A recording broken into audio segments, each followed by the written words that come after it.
Il ne s'agit pas d'une aumônerie, ni d'une association représentative des musulmans de France, mais d'une association avant tout culturelle et qui organise des conférences, qui organise des expositions, des sorties culturelles, des projections de films, etc. Et moi, je vous présente Jean, que voici, qui est membre du Centre Saint-Guillaume. Et le Centre Saint-Guillaume, c'est donc l'aumônerie des étudiants catholiques de Sciences Po, et qui est la plus vieille association reconnue de Sciences Po, avec leurs locaux du 42 rue de Grenelle et l'accompagnement des aumôniers jésuites. Ils proposent des activités nombreuses au cours de l'année, alors des messes hebdomadaires, des groupes de réflexion, de communion, etc. Et donc l'association Salam et le Centre Saint-Guillaume ont voulu créer un groupe de réflexion qui a vu le jour donc, en début de cette année scolaire. Et des réunions mensuelles ont eu lieu qui permettent une meilleure connaissance des textes bibliques et coraniques, et plus généralement sur les cultures chrétiennes et musulmanes. Il ne s'agit pas donc là d'une démarche synthétique, mais plutôt d'une démarche pour une plus grande connaissance mutuelle de l'autre, indispensable aujourd'hui. Donc la conférence débat de ce soir, du coup, ça représente vraiment le point culminant de ce partenariat. Le thème de la soirée, vous l'avez vu, c'est très précisément Islam et christianisme, une histoire d'un dialogue. Et ce sujet nous a paru particulièrement pertinent au regard d'une actualité parfois assez conflictuelle entre chrétiens et musulmans, alors qu'il y a eu dans l'histoire un dialogue extrêmement riche, à la fois philosophique, scientifique, culturel, entre l'islam et le christianisme. Et donc au-delà des clichés, la conférence de ce soir a vraiment pour but de vous montrer la réalité d'un dialogue qui n'a pas toujours été facile, c'est vrai, ça a été une confrontation parfois, mais qui a bien existé et qui pourrait servir de socle aux relations actuelles entre nos deux religions. Pour ça, nous avons l'immense plaisir et l'honneur d'accueillir les professeurs Rémi Brague et Malek Chebel. Je vais laisser Noua présenter M. Brague. Rémi Brague, bonsoir. Vous êtes professeur d'histoire de la philosophie et l'un des très rares spécialistes en France des philosophies médiévales à la fois juive, musulmane et chrétienne, membre de l'Académie des sciences morales et politiques, dont ouvrages ont fait date. On peut citer entre autres Oracle la voie romaine ou encore Le Dieu des chrétiens et d'un ou deux autres. Et à mon tour de présenter M. Chebel. Bonsoir M. Chebel. Vous êtes anthropologue des religions, islamologue, psychanalyste, et vous êtes un des intellectuels musulmans qui compte en France. Et donc d'ailleurs à ce titre, vous êtes régulièrement consulté sur toutes les questions qui touchent à l'islam, à la fois par les pouvoirs publics ou par les médias. Notamment, vous avez une émission télévisée régulière. Parmi vos ouvrages les plus connus, on peut citer notamment Le corps dans l'islam, ou encore L'islam et la raison. C'est une des raisons pour lesquelles nous vous avons fait venir ce soir, et on va passer tout de suite dans le vif du sujet avec la première question. La première question qui m'est venue en préparant le débat, j'ai trouvé ça amusant parce que vous participez, vous, M. Chebel, régulièrement à une émission télévisée qui s'appelle Les enfants d'Abraham. Et en lisant les ouvrages de M. Brague, je me suis aperçu qu'à chaque fois, il y avait quelques pages, voire des chapitres entiers consacrés à dire que cette expression, les enfants d'Abraham, ou encore les religions du livre, ça n'avait pas beaucoup de sens, c'était à la fois faux, d'une certaine manière, et peut-être inutile. Et je voulais savoir, M. Brague, si vous pouviez nous expliquer brièvement pourquoi ces deux expressions sont fausses, inutiles, voire peut-être dangereuses. Je suis flatté de devoir en parler les premiers, je ne sais pas si c'est un avantage ou un inconvénient, mais bon, d'abord, je ne suis pas islamologue, je suis philosophe, et donc je ne considérerais pas qu'il serait de mon droit de prétendre spécialiste de choses sur lesquelles je n'ai pas passé le parcours universitaire. Je suis agrégé de philo, je fais une thèse de philo, donc je suis philosophe. Mais si vous voulez, je vais vous raconter, ça sera une manière de commencer à répondre à cette question. Comment je me suis mis à comprendre qu'il fallait peut-être que je travaille un petit peu ce que c'était que l'islam. C'était justement au début de mon activité d'enseignant à l'université Paris 1. J'enseignais donc la philosophie arabe, les textes philosophiques de langue arabe.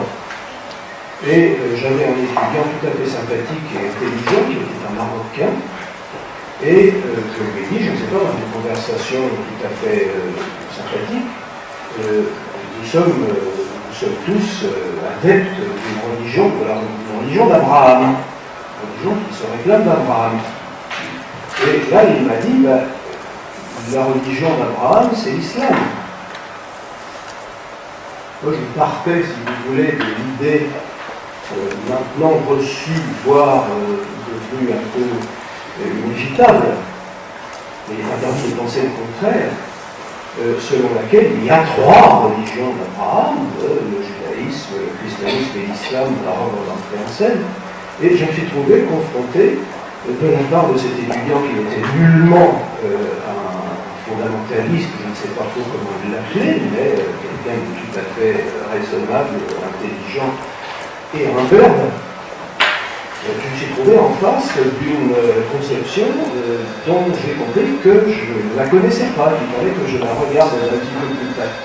Donc j'ai regardé effectivement d'un petit peu plus près, sans devenir un spécialiste, ce qui en était, et je suis arrivé à l'idée selon laquelle les phrases devenues un petit peu des slogans sur les trois monothéismes, les trois religions d'Abraham, les trois religions du livre, en fait, empêchaient plutôt de réfléchir en donnant une solution trop rapide au problème posé par la diversité de ces religions, plutôt qu'elle ne constituait un terrain d'entente ou un terrain qui rendrait un dialogue possible. Alors vous avez parlé de tous les livres que j'ai écrits là-dessus, à vrai dire, je n'ai écrit là-dessus que 20 pages. Le premier chapitre de ce livre auquel j'ai donné un titre un petit peu désinvolte, volontairement, pour montrer que ce n'était pas un livre de science, encore moins de théologie. J'ai été présenté comme théologien, non, pas du tout, je n'ai jamais passé d'examen de théologie. Science, en fait, il faut plus improviser. Donc j'ai écrit 20 pages là-dessus pour essayer de montrer que ces trois expressions ne nous aident pas à aller plus loin, parce que ça n'est pas de la même manière, même si les trois religions, bien entendu, n'adorent pas 2, 3 ou X dieux, mais un seul, ce n'est pas de la même manière qu'elles conçoivent le fait pour Dieu d'être un seul, si je puis dire. Ça n'est pas de la même manière qu'elles ont un rapport à leur livre, le livre à chaque fois en question, donc ce que les chrétiens appellent l'Ancien Testament, le Tanakh pour les Juifs, la Bible dans son ensemble pour les chrétiens et le Coran n'ont pas le même rôle dans les trois religions. Et enfin, Abraham ne joue pas le même rôle non plus. Je m'arrête. Je m'excuse de l'auteur, mais simplement pour les prochaines questions, de parler éventuellement un peu plus fort, parce que je crois qu'au fond, ils ont du mal à vous entendre. Alors, puisqu'on est justement dans ces mythes, peut-être ces stéréotypes qu'on a sur les relations entre les trois religions, j'adresse à vous, Monsieur Chevet. On parle notamment beaucoup de l'Andalousie médiévale, notamment de Cordoue et de ses figures mythiques type Averroès. Est-ce que ça a été réellement cette période d'harmonie et de dialogue entre islam et christianisme? Et quelle est peut-être la part de réalité ou alors de reconstruction historique qu'il y a dans cette période qu'on loue aujourd'hui? Oui, merci. Merci de... C'est bon là, vous entendez bien. Bien, mais je peux quand même répondre à M. Rémy-Braque sur la première question. De toute façon, le principe, c'est que voilà, vous devez rebondir. Il n'y a pas de sélection de questions, il n'y a pas les uns pour les cheveux, les autres pour Rémy-Braque. Non, alors il y en a qui sont plus ciblés, mais de toute façon. Non, il faut aller s'enfiler et être simple. Moi, je pense que, en effet, l'expression d'Abraham, le fait qu'Abraham soit, dit-on, le père du monothéisme, est très forte. En effet, cet étudiant marocain avait en partie raison, en partie tort, de vous dire qu'Abraham était musulman. Abraham est en effet un hanif, c'est-à-dire celui qui a eu l'intuition du monothéisme, qui avant le monothéisme avait posé le principe du monothéisme sans l'être lui-même. C'est ça la force d'Abraham. C'est qu'il a, si vous voulez, il a été un précurseur sur le long terme. Et le Coran dit Abraham n'est ni juif ni chrétien, c'est un hanif. C'est-à-dire c'est quelqu'un qui a eu l'intuition du monothéisme avant l'arrivée même du monothéisme. C'est juste dans cette perspective qu'il est musulman. mais pas parce que les autres ne le sont pas. Bien au contraire, il est la synthèse des autres religions. Abraham, de cette manière, dans la mesure où il a anticipé le monothéisme dans son ensemble, et ça se concrétise donc au moins au niveau du Coran comme étant il y a une cristallisation qui se fait au niveau du Coran, au niveau du verset coranique, pour dire qu'il n'est ni juif ni chrétien, mais un hanif. Le Coran ne dit pas c'est un musulman. Et c'est en cela que justement, non. Juste. Sortez la traduction la traduction la plus orthodoxe des Corans. Je ne sais pas si on va faire de l'exégèse coranique maintenant. Mais non, mais c'est intéressant. En attendant, peut-être si vous pouvez nous parler de Cordoue. Cordoue vient après. Cordoue, ne vous inquiétez pas, viendra après. Est-ce qu'on sera brave? Alors, juste. Allez-y. En quoi est-ce que ce que disait M. Chebel ne vous convient pas? Tout simplement parce que non, ça me convient et ça ne me convient pas à la fois, si vous voulez.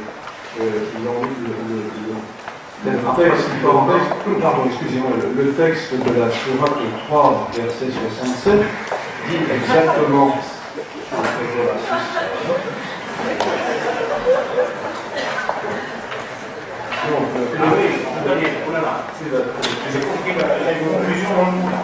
Justement, laissez-moi intervenir.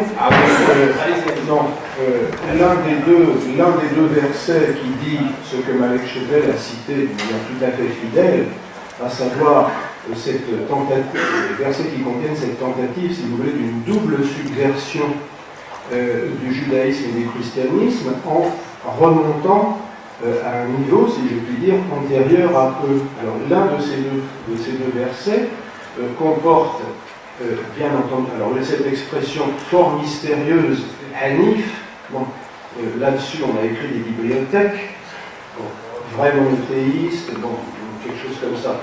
Et l'arabe emploie un terme qui se traduit maintenant par musulman, mais que la traductrice, Denise Masson, a eu la prudence de traduire d'une manière tout à fait neutre, et sur ce point, je crois que je suis d'accord avec elle. On va voir ce qu'il a dit.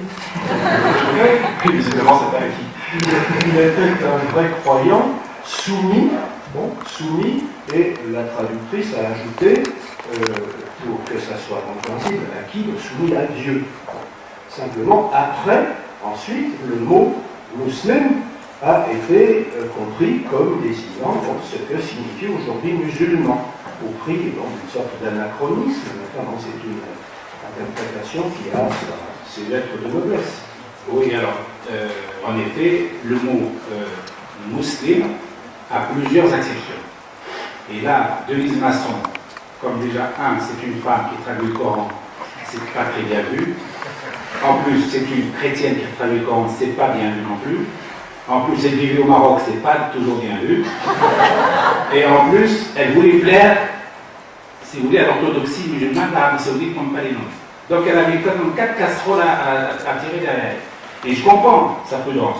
Ceci étant, c'est un affadissement, un aplatissement, un appauvrissement du mot musulman de considérer que parmi les 3 exceptions, entre autres en effet soumis à Dieu, mais soumis toujours, moi je rectifie toujours quand il y a un article de journal qui me dit soumis à Dieu sans précision, je dis soumis avec ferveur. La soumission en islam n'est pas une soumission passive, c'est une soumission active. C'est que le musulman est heureux d'être, si vous voulez, le sujet d'Allah, le sujet de Dieu. Il n'est pas soumis d'une manière passive à se coucher, si vous voulez, comme un esclave devant son maître. Ce n'est pas le cas. C'est soumis à Dieu. Donc si vous ne traduisez pas soumis avec ferveur à Dieu, la notion de ferveur, la notion de participation, bien vous avez aplati la notion, vous avez dénaturé le texte et le contexte, et vous avez traduit Abraham comme étant un musulman. Non, Abraham est soumis avec ferveur à Dieu en tant qu'il a intuitionné, si vous voulez, le Dieu unique, le Dieu un. C'est dans ce sens qu'il est musulman, mais pas musulman au sens de coreligionnaire. C'est musulman au sens, si vous voulez, métaphorique, au sens de soumis à Dieu, comme le sont tous les musulmans et tous les êtres humains d'ailleurs qui croient au monothéisme. Ils sont soumis à Dieu, pratiquement au même Dieu, Allah, pour ne pas le nommer, puisqu'ils se reconnaissent en ce Dieu-là, un, et qui n'est pas, si vous voulez, qui n'est pas un dictateur, qui n'est pas un potentat. Donc on dit est soumis à dictateur avec cette façon. C'est dans ce sens que Denise Mazon, avec prudence, et elle a raison, a traduit précisément soumis et pas musulman. Alors peut-être juste après cet épineux problème de traduction, sur laquelle c'est important je les aurais prononcé. C'est même capital. Si vous ne comprenez pas les mots, c'est pas la peine de parler. Pour autant, si on peut passer donc effectivement à cette période qui fait l'objet d'un mythe en Occident, qui est l'Andalousie médiévale.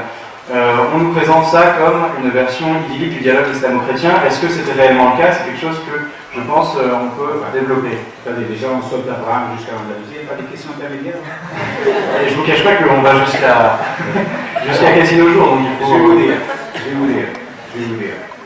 L'Andalousie, certains la présentent comme une version idyllique du dialogue de religion et de la fraternité des monothéistes et d'autres aujourd'hui, dans un souci utile, sans doute, de subversion politique, on va revoir nos classiques et on va les réviser. Faire du révisionnisme de bon aloi, surtout quand c'est dans des académies, dans des livres. Et on vous dit, c'est la version édulcorée du dialogue entre les livres. Édulcorée. C'est-à-dire que finalement, pour qu'il y ait un dialogue, selon la deuxième tendance, la deuxième version, la deuxième école que moi j'appellerais un peu révisionniste, c'est qu'il faut se dépouiller de ses croyances et venir uniquement avec une fleur à la main. Et là, on peut dialoguer, chacun apporte sa quote-part de douceur et de gentillesse, et on va dialoguer. Donc, évidemment, dans ces conditions, l'Andalousie n'a jamais existé, sous cette optique-là. Ouais. L'Andalousie a existé, en effet, et c'est même, je dirais, une exception dans l'histoire de l'humanité, pas seulement de l'islam, mais de l'humanité.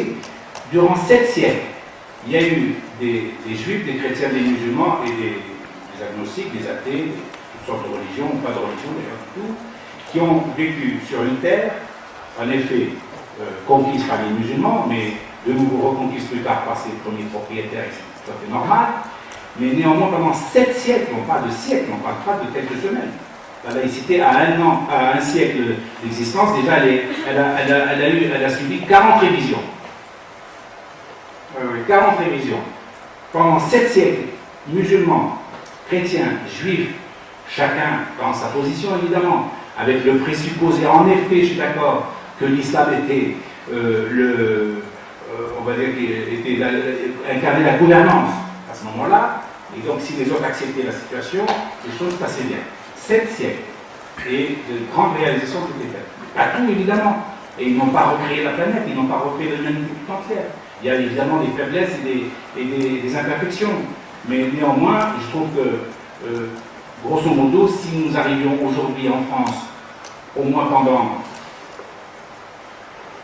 l'année qui vient, jusqu'au 13 mai 2012, à vivre sur le modèle de l'Andalousie antique, nous aurons réussi une grande partie de notre humanité.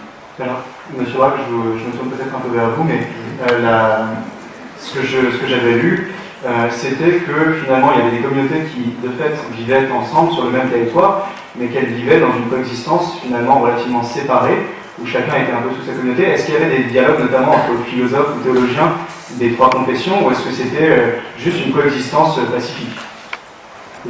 J'ai malheureusement beaucoup à dire sur ces sujets, et je crois qu'il va falloir que vous m'interrompiez. M. Chevèle a supposé que le rêve andalou avait été une réalité. Là, moi, je me permettrai d'apporter quelques nuances à cette idée, mais je voudrais déjà faire remarquer que vous demandez pourquoi nous avons besoin de ce rêve.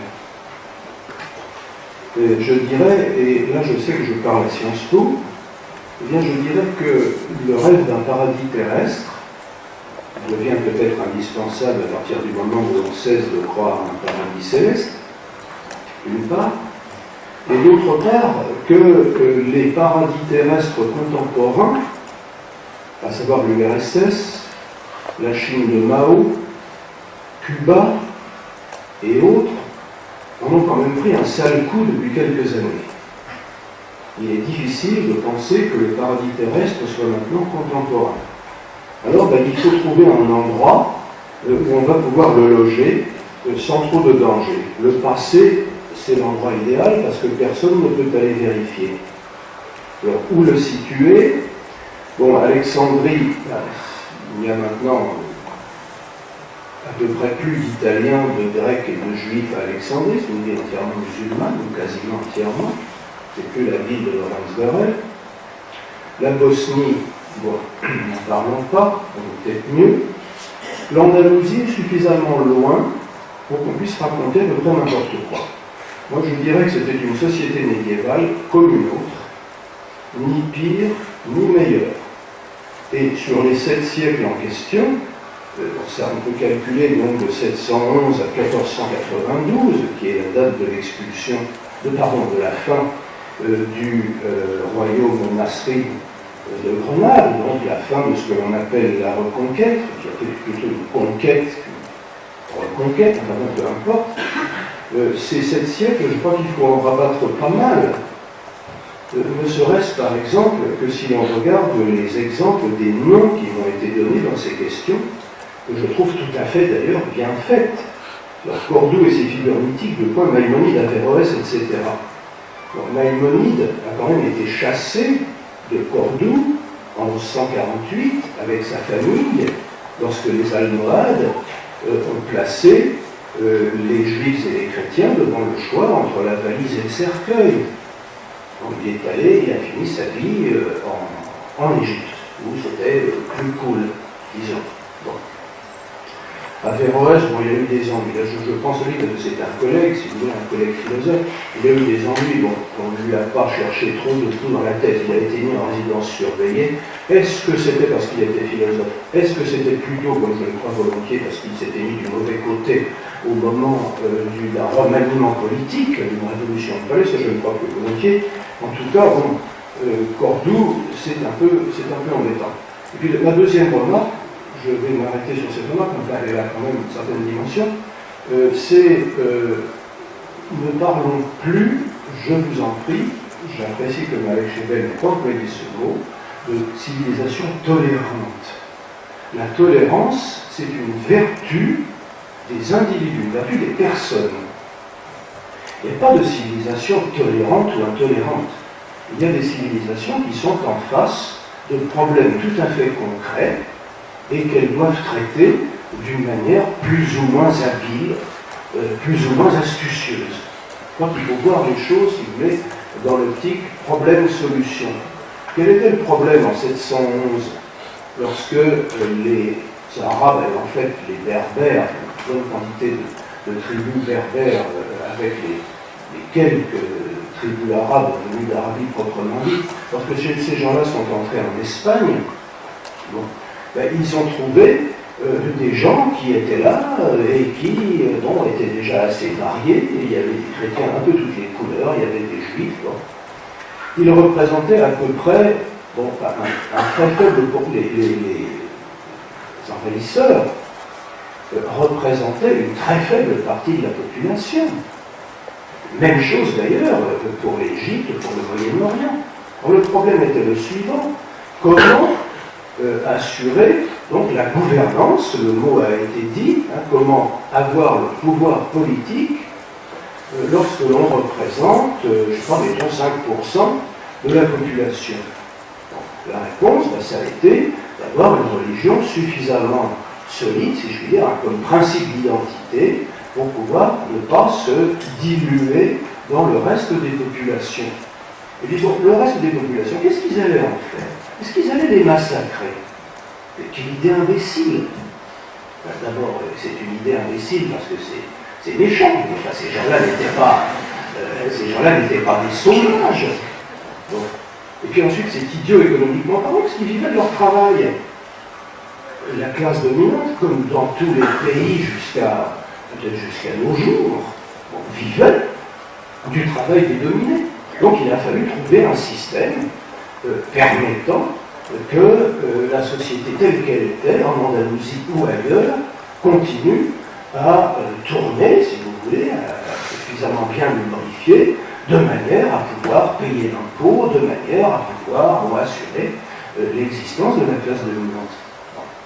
Alors, ce qu'on appelle tolérance, c'est simplement la réponse très astucieuse et très humaine qui a été portée à ce problème très concret, à savoir, si j'ose dire, créer une nasse. Vous savez ce que c'est qu'une nasse? Les gens qui aiment la pêche à la ligne, non pas la pêche à la ligne, mais la pêche à la bouteille, en l'occurrence, savent ce que c'est. Une nasse, c'est un système dans lequel on peut entrer, mais on ne peut pas sortir. Voilà les règles qui ont été imposées aux juifs et aux chrétiens étaient comme ça. Vous pouvez entrer dans l'islam, une fois que vous êtes entré, vous pouvez plus ressortir. Enfin, voilà. Comme en plus il y avait une pression assez douce, hein, il ne faut pas s'imaginer le cimetière brandi à toute occasion. Il y avait un système assez doux qui consistait à faire payer plus d'impôts aux juifs et aux chrétiens qu'aux musulmans. Bon, il s'est passé la même chose dans ces pays-là que bien plus tard, par exemple, dans l'Angleterre d'Élisabeth Ier, qui a appliqué exactement le système à ses sujets catholiques. Bon, au bout de quelques générations, les catholiques étaient en forte minorité. Donc la tolérance n'est pas l'attitude que l'on a envers une minorité, donc c'est très important. C'est le problème, c'est une solution très habile, très astucieuse et très humaine, posée par le problème de l'existence d'une majorité que l'on contrôle. Et je crois qu'on peut dire ça de l'Andalousie, comme de l'Irak, comme de l'Égypte, comme de l'Iran et du reste. Le fait, je crois qu'il y a eu d'ailleurs des personnalités comme ça en Damascène dont la famille, me semble-t-il, a été fonctionnaire pendant des générations de l'administration musulmane, sans que ça pose un problème. Les Omeyyades n'étaient pas des idiots, ils ont utilisé les compétences. Ils venaient d'Arabie, donc d'une situation, si vous voulez, sociale et politique, quand même assez rudimentaire. On ne sait pas grand-chose, assez rudimentaire par rapport à la manière dont l'Empire byzantin était gouverné. Il y avait des fonctionnaires sur place, ils ont maintenu en place, jusqu'au moment où ils sont devenus suffisamment grands, si je puis dire, pour pouvoir marcher tout seuls. Et Jean Damascène, donc, qui est l'un des plus anciens témoignages, non pas sur l'islam, il ne nomme jamais, il ne dit jamais l'islam, il dit les Ismaéliens. Ça n'a rien à voir avec les Ismaéliens, les Amiacailles, ces gens-là, hein, c'est une manière de désigner les Arabes considérés dans le vocabulaire biblique comme les descendants d'Ismaël, hein, le fils d'Abraham. Bon. Ce sont des phénomènes extrêmement concrets. Hein, je ne suis pas historien moi-même, mais je crois qu'il faudrait vraiment là, un historien pur et dur, un vrai, quoi, pour traiter cette question, et pas distribuer des prix de tolérance ou des bonnets d'âme d'intolérance. Alors moi j'avais une question. Alors la philosophie théologique chrétienne médiévale fait souvent référence aux penseurs arabo-musulmans, Averroès par exemple, pour s'y confronter ou s'y opposer. Alors il y avait une réciprocité dans le monde musulman, avec des penseurs faisant référence à des théologiens et philosophes chrétiens, donc sans la médiation aristo-chrétienne. Je vais vous répondre à cette question et évidemment je vais revenir à l'intervention de Rémi Murat parce que comment ça fait le fonctionnement? Pour répondre à la question, mademoiselle, je pense que nous avons là, j'ai sorti de ma bibliothèque aujourd'hui même un livre que j'aime beaucoup, que je lis de temps en temps par petits bouts, c'est le dialogue d'Abraham de Tibériade avec Abdelrahman al-Hashimi à Jérusalem vers 820. Et il parle de philosophie, c'est de grands philosophes, de grands penseurs, libres penseurs même, chacun parlant évidemment de son point de vue, et il n'évoque jamais Aristote. Il n'évoque jamais Aristote, c'est un siècle et demi avant Averroès. Donc, il y a une philosophie constituée arabe, il y a une théologie musulmane tout à fait structurée. 920, 820, 9e siècle, à Jérusalem. Et d'ailleurs, c'est l'Institut pontifical de Rome qui a publié le bouquin, le suspecté de manquer d'objectivité. Pour revenir à l'Andalousie, j'aime beaucoup la présentation de Rémi Brad parce qu'il nous donne à foison en fait, des éléments d'appréciation que vous allez voir, qui sont tout à fait significatifs. Quand il dit les Allemands, il ne vous dit pas que d'abord, un, il vient du Maghreb, et deux, il trucide tout le monde, y compris les musulmans. C'est un élément d'appréciation important. Ça n'est pas, ils ne sont pas venus pour trucider les juifs ou les chrétiens. C'est tout le monde, parce qu'ils veulent prendre le pouvoir à la place des gens qui étaient en place. Ouais. Ensuite, il parle d'Averroès, où il parle de certain nombre de gens, toutes les notions là. Vous dites, par exemple, M. Braque, qu'en l'absence de paradis terrestre, il faut bien en créer un, et comparé à ça, ça tombe en Andalousie. Il n'y a pas qu'une naissance feu, si ça tombe en Andalousie, il y a bien une raison pour que les gens se sentent plus, si vous voulez, portés vers la lumière à cette période-là, qu'ailleurs.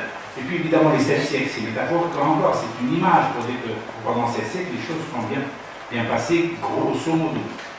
Vous dites que les juifs et les chrétiens sont là juste pour payer l'impôt, pour que les musulmans encaissent comme s'ils étaient des patrons. Non, il y a eu des accords avec, au temps même du prophète, entre les chrétiens, les musulmans et les juifs, pour réguler le problème de la guerre et de la paix. Vous savez, il y a eu des accords par écrit, où les responsables de chaque communauté acceptaient le périmètre dans lequel ils se situaient et qu'il n'y avait pas de dhimmi, la dhimma comme on dit, comme il y a toute une tendance aujourd'hui en France et aux États-Unis et au Canada, des dhimmistes spécialistes de la dhimma, c'est-à-dire le fait que les juifs aient été, sûrement les juifs d'ailleurs, dans certains cas, parce qu'il ne sort pas pour bien montrer l'opposition qu'on a aujourd'hui avec Israël et le monde arabe, parce que évidemment ce sont les images fortes qui restent dans la tête des gens, alors que la dhimma est applicable à toutes les autres confessions en dehors de l'islam. La dhimma, c'est un accord, un pacte conclu avec les responsables de chaque communauté pour que, d'abord, on leur fout la paix, les musulmans ne les agressent pas, étant donné qu'ils sont les membres des religions du livre, chrétiens ou musulmans, chrétiens ou juifs, et donc sur cette base-là, il n'y a pas d'agression des musulmans vis-à-vis des juifs et des chrétiens sur la base qui sont donc les adeptes du livre.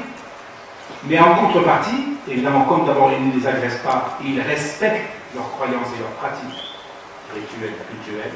Ça, c'est personne ne vous dira. Même Maïmonide, qui est le plus grand savant juif d'Andalousie, ne s'est jamais plaint du fait qu'en Andalousie ou ailleurs, il ait été empêché, de quelque manière que ce soit, d'être juif et d'être un grand penseur juif. De la même manière, évidemment, les chrétiens aussi pouvaient pratiquement à 100% tout le temps, et même en situation de crise, pratiquer leur religion. En contrepartie, la dhimma, elle est faite pour des gens qui ne font pas la guerre, qui ne prennent pas le cimetière au nom des musulmans pour aller, si vous voulez, mener des batailles ailleurs. Et donc, il y avait une sorte de péréquation, le fait de ne pas être dans les terres musulmanes, devenus musulmans évidemment par la conquête, mais ça c'est l'histoire, on ne peut pas y changer, on ne peut pas la changer, mais ce faisant, au sein de cet espace-là, la dhimma était un pacte, vu du côté musulman, un pacte de non-agression mutuelle et surtout de protection des minorités. Et les minorités devaient payer une dîme, d'ailleurs les musulmans aussi payaient la dîme. Ou alors ils la payaient autrement, c'est la dîme de sang. C'est-à-dire qu'ils allaient combattre aux frontières de l'islam et souvent ils laissaient leur peau. Donc c'est plus complexe qu'on nous dit. Même moi je vais à l'essentiel. Mais globalement sur cet espace-là, sans doute qu'on aurait pu faire mieux qu'en Andalousie. Mais je pense qu'on trouvera très peu de situations civilisationnelles qui ont donné un tel potentiel à l'être humain, pas seulement les musulmans, pas seulement les juifs ou les chrétiens, pour pouvoir créer librement. Et donc, et d'ailleurs, 1492, la date butoir, lorsque les musulmans cèdent leur dernier précaré, la grenade à Isabelle la catholique et Ferdinand, eh bien, c'est 2 siècles avant déjà que l'appauvrissement du système a commencé, et pas parce qu'il y avait des juifs et des chrétiens qui étaient malmenés, personne ne s'est plaint de ça, sauf que l'islam était devenu trop grand, les souverains étaient trop puissants, les princes étaient trop puissants, ils ont commencé à se faire la guerre eux-mêmes. Et moi je dis que si les musulmans ont perdu en Andalousie, c'est pas parce que les chrétiens étaient plus forts qu'eux, c'est parce qu'eux-mêmes se sont combattus à l'intérieur, ils ont commencé à se neutraliser mutuellement. Je rebondis peut-être juste là-dessus. Oui, vous voulez aller avec votre permission, je suis tout à fait d'accord sur ce que vous avez dit sur les Almohades, qui n'étaient vraiment pas des enfants de cœur, et qui ont éliminé par la force leurs prédécesseurs, les Almoravides, qui étaient venus eux aussi d'ailleurs du sud, du Sénégal, sans doute à Ribat, quelque part très au sud vers le Sénégal, pour rétablir l'unité de l'Espagne musulmane qui avait été divisée entre les petits rois de Clèves. Il y a un terme technique pour dire ça que je vous épargne ici. Tout à fait d'accord. Ils ont trucidé des musulmans. Vous n'avez pas dit, vous avez dit ils ont trucidé les musulmans. Ils ont trucidé des musulmans, leurs adversaires. Ils n'ont pas placé leurs adversaires devant le même genre de choix que celui qui a fait émigrer Maïmonide vers le Caire et Samuel Ibn Tibbon, la famille du futur traducteur de Maïmonide, vers le nord, vers la terre chrétienne, vers Lunel. Alors bon, qu'on n'ait jamais empêché Maïmonide d'être un grand penseur en Andalousie, on l'a quand même, parce que vous avez du mal à vous exprimer, parce que il en a été chassé, tout simplement. Mais on ne l'a pas empêché de penser, on ne lui a pas fait la... Vous parlez des Almohades, encore une fois, oui, soyez précis, cher collègue, cher professeur. Ce sont des Almohades, ce sont des fondamentalistes musulmans qui veulent rétablir la pureté de l'islam, qui viennent et qui trouvent devant eux des gens qui sont dans l'opulence la plus grande, qui sont pour eux l'antithèse même de l'islam, à partir même du même, si vous voulez, de la même perspective. C'est-à-dire qu'ils sont musulmans tous les deux, mais les uns n'aiment pas le mode de vie des autres. Mais Maïmonide a subi, si vous voulez, comme les autres musulmans, plus ouverts, tolérants, libéraux, éventuellement peu portés sur la religion, etc. Mais pas parce qu'il était juif. Et c'est ça que moi j'arrive pas à accepter. C'est que vous me dites que Maïmonide n'a pas exercé sa pleine souveraineté après tout.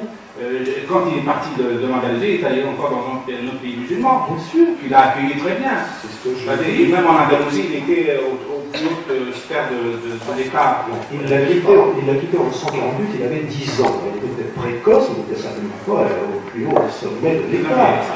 Lui et tous les... Non, lui, en tant que symbole, j'ai des juifs, si ça monte. Alors, ce qu'on peut voir en tout cas, c'est que l'Andalousie n'était certainement pas une vallée rose. Même s'il y a eu une coexistence à certains moments. Mais on va non plus trop loin, je ne vais pas dire absolument le contraire. L'Andalousie, alors il y a une réalité, une floraison culturelle remarquable. Des astronomes, des opticiens, des philosophes, on vient d'en parler, si vous voulez, un terreau sur lequel la pensée pousse bien. Ça c'est vrai. Alors, pourquoi la pensée? Bien sûr, c'est énorme, mais ça n'a rien à voir avec quelque chose comme de la tolérance ou du dialogue. Bon, ce qui est vrai aussi, vous avez posé la question, pourquoi a-t-on cherché ce paradis terrestre en Espagne? Eh bien, je vous dirais que l'Espagne est l'endroit idéal depuis le XIXe siècle pour la recherche des paradis terrestres. Ça a commencé avec Mérimée, avec des gens comme ça. On a cherché déjà dans l'Espagne une sorte de conservatoire des mœurs médiévales les plus brutales. Regardez la Carmen de Mérimée, elle se fait quand même suicider. Bon. Mais bien sûr, non, mais ce sont des mœurs pittoresques, authentiques, chica, yayay. C'est ça l'Espagne. Et l'Andalousie est venue relayer, si vous voulez, ce mythe de l'Espagne romantique. C'est pas par hasard qu'on a cherché à cet endroit-là. Il y avait, alors là je vous le concède tout avant parce que c'est vrai, c'est une sorte de raison suffisante, une floraison culturelle tout à fait remarquable. Maïmonide, bon, est un excellent exemple. La dhimma, attention, les accords, je parle devant des gens qui ont quand même une petite formation juridique, ce sont des accords octroyés, pas des contrats négociés. Ce sont des accords révocables à chaque instant par la volonté du gouvernant. Une protection, bien sûr, une protection contre qui? Contre le gouvernement islamique lui-même, et pas contre autre chose. Ils ne combattent pas, ils payent l'impôt pour alimenter les armées qui vont aller combattre leurs religionnaires. Attendez, une minorité.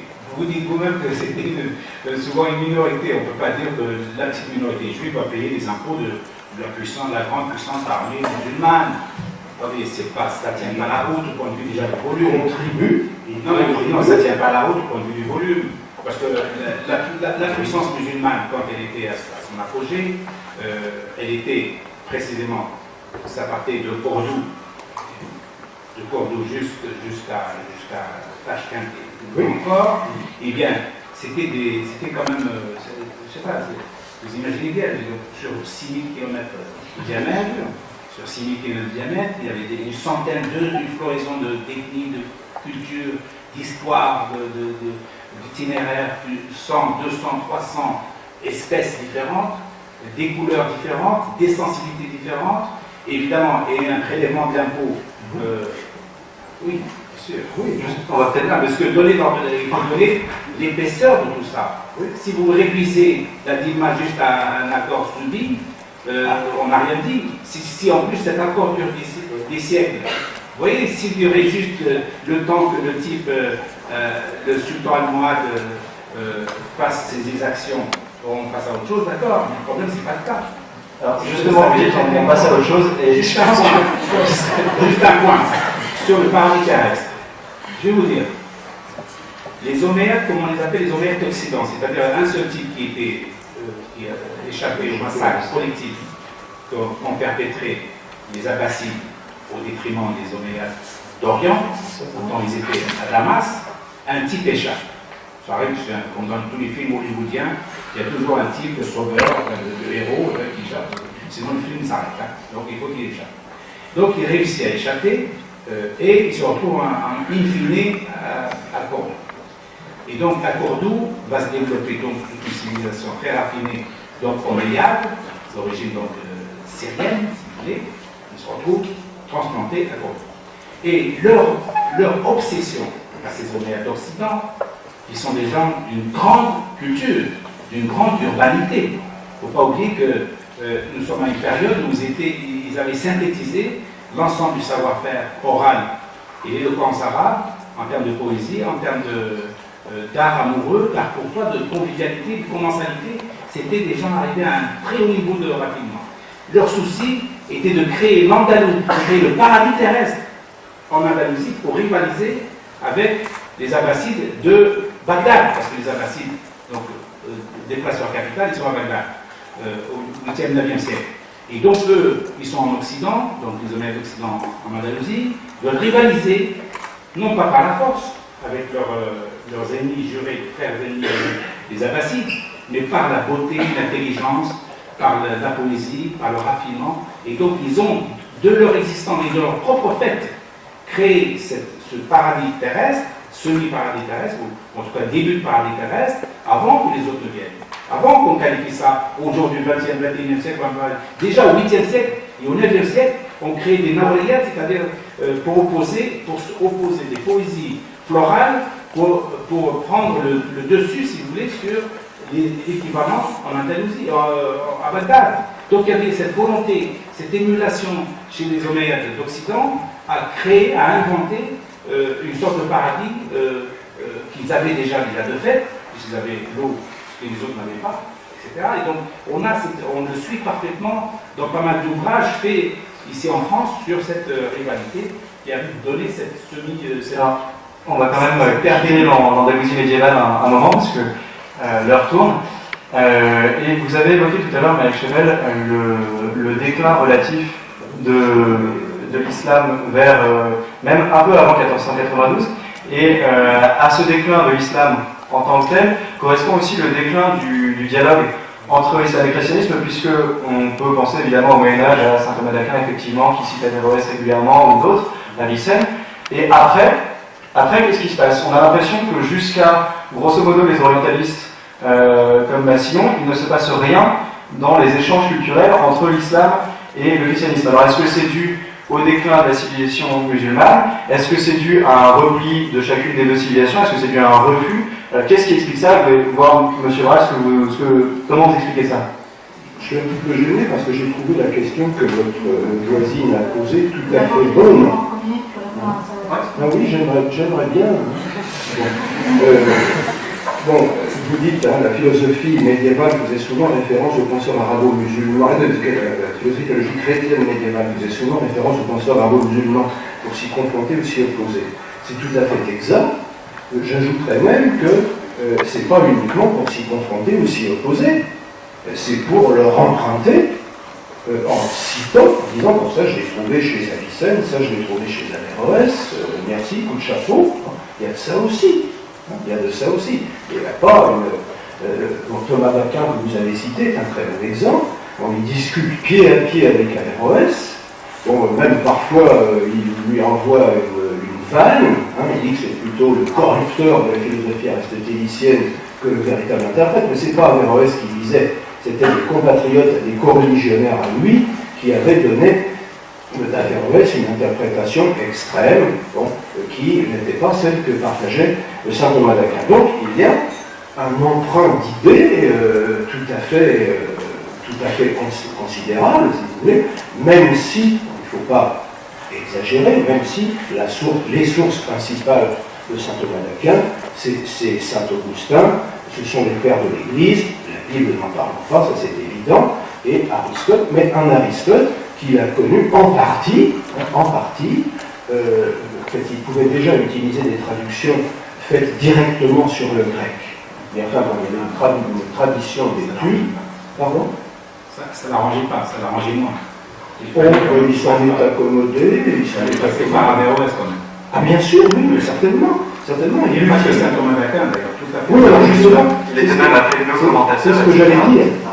Il y a un philosophe de grande importance aussi, qui était un Anglais, un Écossais, Jean Dance, qu'on appelait Scott, parce que justement, il venait du nord de l'Angleterre.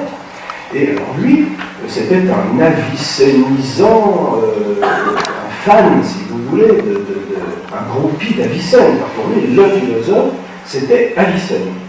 Avicenne. Bon. Il y a des phénomènes analogues.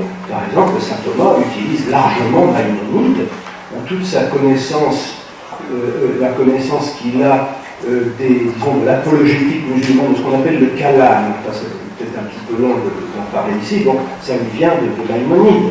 Toute sa réflexion sur les raisons des commandements dans l'ancienne alliance, et en particulier les commandements un petit peu bizarres, on a du mal à justifier, ça lui vient directement de Maïmonide. Bon. L'ennui, si vous voulez, c'est qu'à ma connaissance, il n'y a pas eu de réciprocité. Et il n'y a pas eu de réciprocité, je ne veux pas dire qu'il aurait dû y en avoir une, il n'y a pas eu de réciprocité parce que les penseurs islamiques se suffisaient à eux-mêmes. Il n'y avait pas besoin de chercher en Occident. Et d'ailleurs, ils regardaient un petit peu l'Europe de haut. Et c'est très amusant, justement, dans Maïmonide, là où il explique la raison des commandements, il y a un passage à hurler de rire, dans lequel on voit le retournement exact de tous les clichés que les crétins du Nord ont sur ceux du Sud. Là, c'est vraiment le cliché du crétin du Sud sur le Nord. À savoir, en Europe, c'est sale. C'est sale. Pourquoi? Parce qu'ils élèvent des cochons. Et donc, en Europe, où l'on élève des cochons, les villages sont aussi sales que les chiottes. Bon.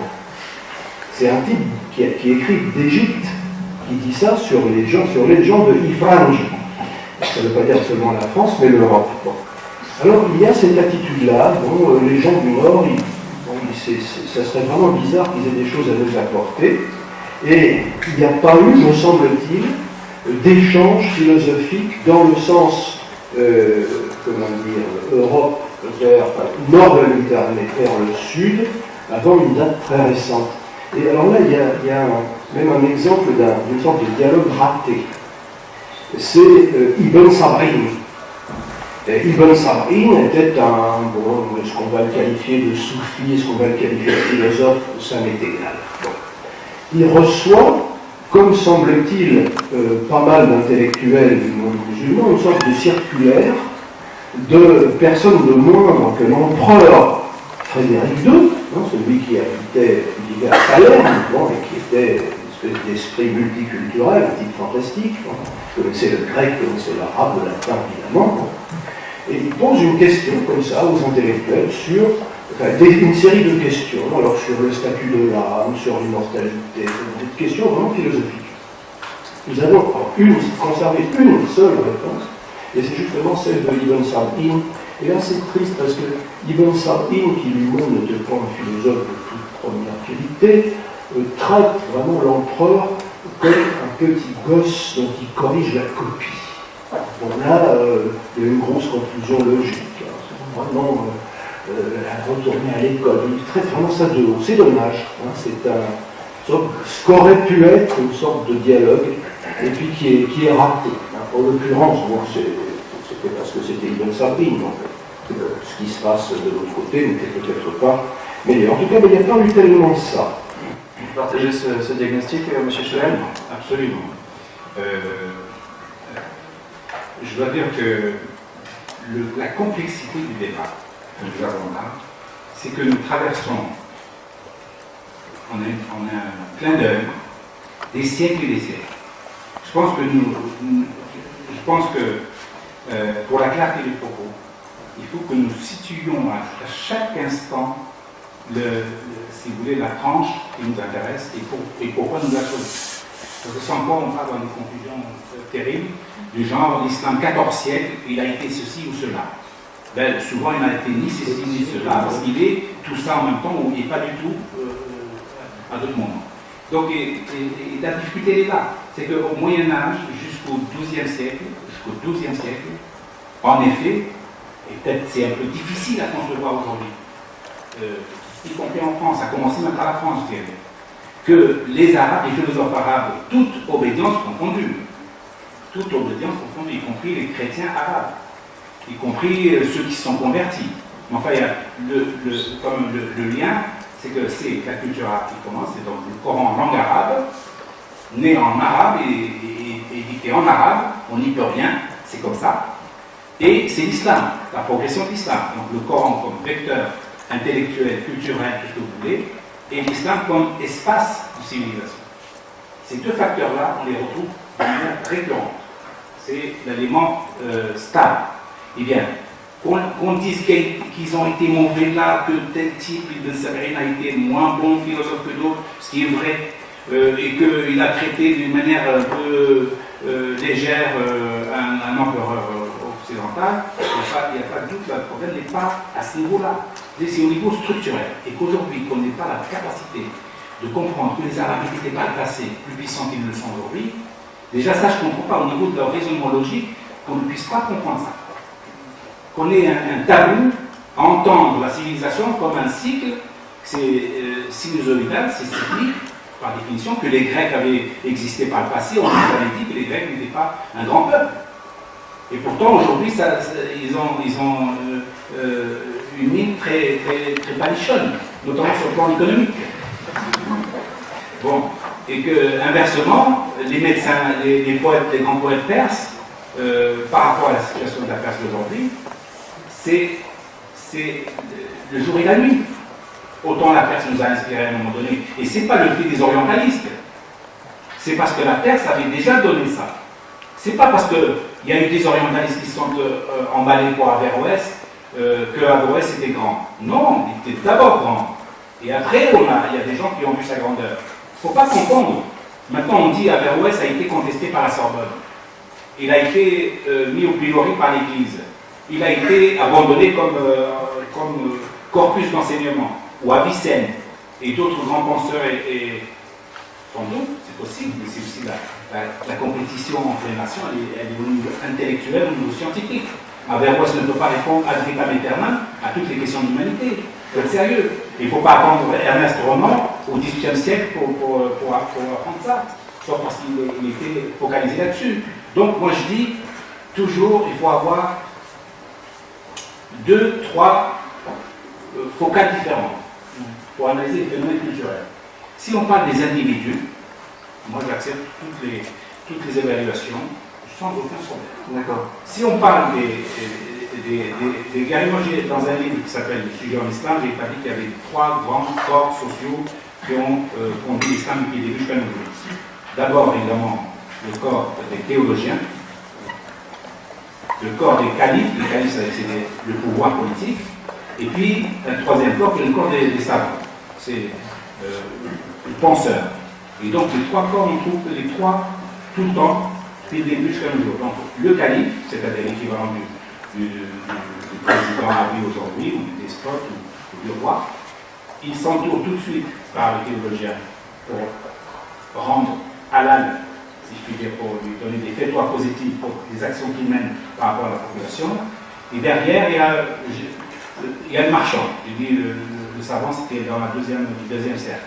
Il est malheureusement toujours au-dessus du marchand, du théologien et de l'homme politique. Il y a le marchand qui fournit la... Et donc, selon les périodes, une bonne gouvernance elle peut être équilibrée entre les trois corps sociaux importants, et on a l'ouverture d'observatoires importants, et donc une sorte de science désintéressée, une sorte de réflexion désintéressée, c'est-à-dire qu'on construit un observatoire pour observer le ciel. C'est pas plus désintéressé que ça. À cette époque-là, aujourd'hui c'est un peu plus intéressé qu'avant, c'était totalement désintéressé. On construit des hôpitaux, on construit des universités avec des chambres d'étudiants, etc. C'était désintéressé. C'était pour la transmission. On traduit toutes les œuvres grecques, une grande partie des œuvres grecques, c'était désintéressé. C'était la curiosité intellectuelle, c'était le fait qu'ils ont compris que la science était une sorte un Coran appliqué, en quelque sorte, pour les musulmans. Ouais. Alors, peut-être un petit point technique à propos de... Parce que c'est quand même important aussi pour les musulmans et les catholiques d'hier et d'aujourd'hui, c'est de savoir quels sont les moyens de salut. Donc, pour rentrer au ciel, alors ça peut être un peu long, mais peut-être très rapidement envisagé par les catholiques pour les musulmans et réciproquement. Savoir, parce que j'imagine que ça a des implications aussi sur le comportement pratique des gouvernements chrétiens sur les musulmans et réciproquement. Je ne sais pas si ça vous inspire, visiblement pas trop. Je vais répondre en une phrase et ensuite je vais reprendre ce qui a été dit. Très bien. Selon l'Église, je ne suis pas théologien.